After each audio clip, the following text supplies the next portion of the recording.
So hello everyone, welcome to my YouTube channel. I hope you guys are doing great, and today's video I'm going to talk about how you can bake the normal into the blender. So for that I'm just gonna add one plane here, and I will just go to edit mode of this plane. Okay, and I will just subdivide twice this plane, and after that I'm just gonna change my origin as a individual origin, and I will just press the Alt E, and I will just do extrude individual faces and just do right click, and after that I'm just gonna scale these faces, and then I will just extrude it something like that, and again I will just do S to scale, yeah, something like that. So right now here you can see we have that kind of shape here.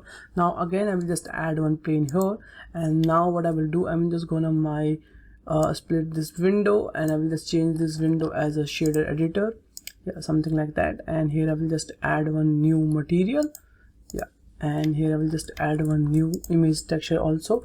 I'll just search and add one image texture, and I will just create one image texture. I will just take name as a test, yeah, something like that. And after that I'm just gonna plug this image into our principal BSDF, and after that I will just select this plane, and I will just select that bake plane, and then I will just go to select this node also. And for baking, make sure you use the cycle render engine. Then I'm just scroll a little bit down, and here we'll see we have one bake option. I will just change this bake type as a normal, and I will just click this selected active, and I will just increase this extrusion value to 0.01, and after that I'm just gonna click this bake option, and now here you can check baking process start, and it will take little time and according to your systems. And after here you can see we have a perfectly baked this normals, and here you can that looks something like that. So now here you can see guys, that's how you can bake the normal into the blender. That's very easy and cool trick, so I thought I should share with you guys. And if you like this video, make sure to hit the like button and the subscribe button, and thank you guys.